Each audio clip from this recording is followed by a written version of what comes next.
Where's your car, dude? Dude, where's my car? Where's your car, dude? Car tire just fell off from the tie rod. Because I was going to the grocery store to get some cookies. If the car on the highway, it would have broke. If it would have broke then I could have been like injured permanently and cost like $11,000 to fix my body. So what's the big deal of you're walking in ditches? Who the hell cares? Well, I'm a ditch guy. I like walking in ditches. Ditches feel good to walk in. And so when you're walking in ditches, you have to be careful, to be respectful. When you're walking and there's no sidewalk, but then you walk onto like the grass, it's kind of scary because you're walking partially on some people's property, partially not.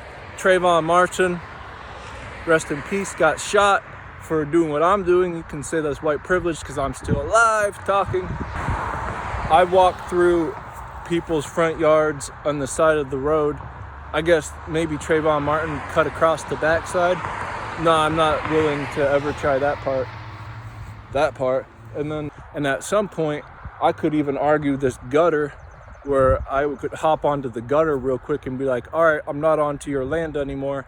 This is legally the public road. With the open borders and crime to be spiking.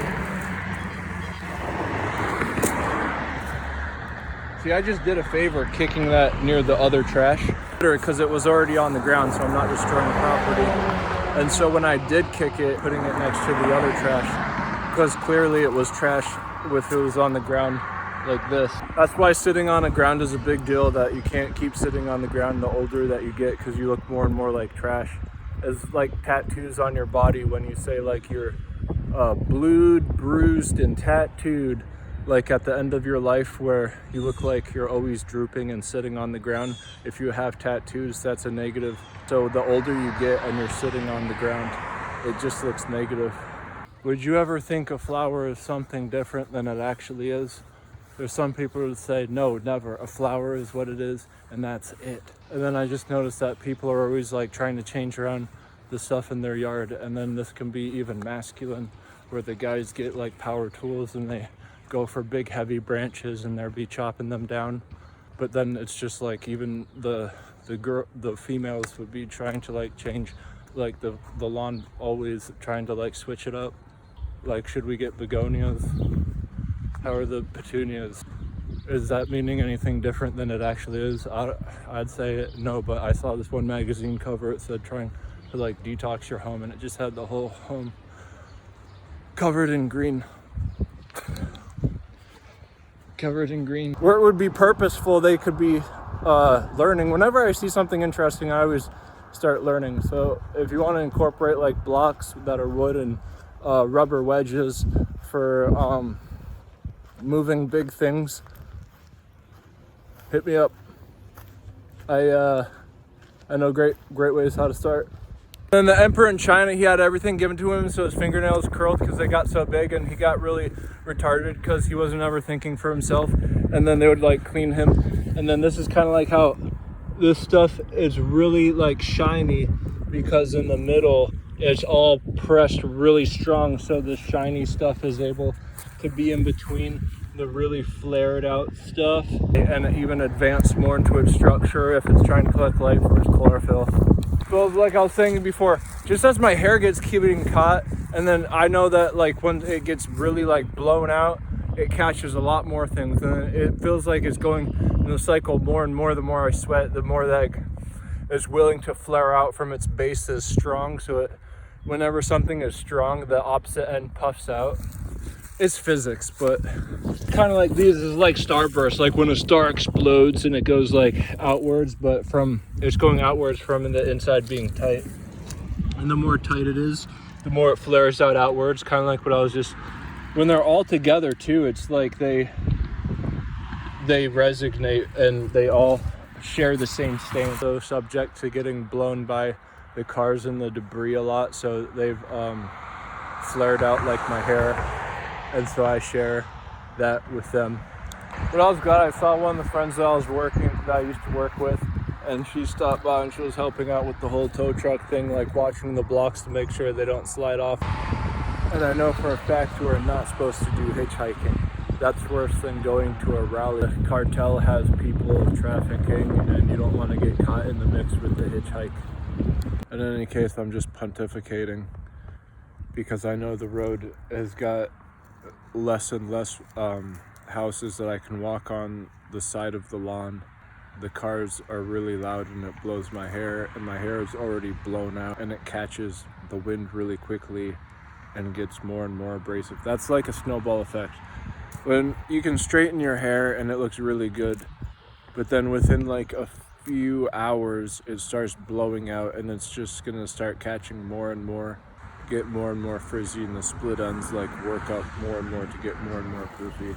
That's why I feel really bad when I see someone with really, really curly hair and their hair gets like really like blown out really big, and I'm pontificating so I don't have to go to the road. Well, it's time to hit the road. See, here's my problem. Whenever like I'm resting, I feel like I have to save the world, and if I don't, I'm going to be judged for not doing what I could have done. Saving the world, I'm stressing too hard that I should probably be resting.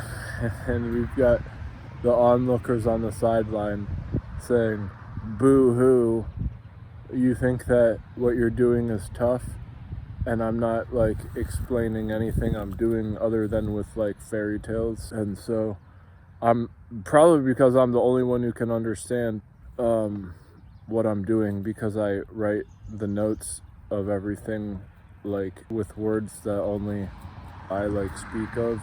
And this sounds really occultish, but I should probably start showing more images of concepts in order so that there's a middle ground between me and the people in the nosebleeds who are critics. But then even with Jesus, he said that everyone's going to like hate you, and everyone hated Jesus. I'm not saying I'm Jesus, I'm just saying if there was anyone who saved the world, it was him, and everyone hated him for who he was. Just the wind patterns with the gust and then the cars, my hair is taking like a excessive amount of wind, but I'm not like mad at the wind because I understand it's entailing like really concentrated trajectories, and that's fascinating the more I stay on the road.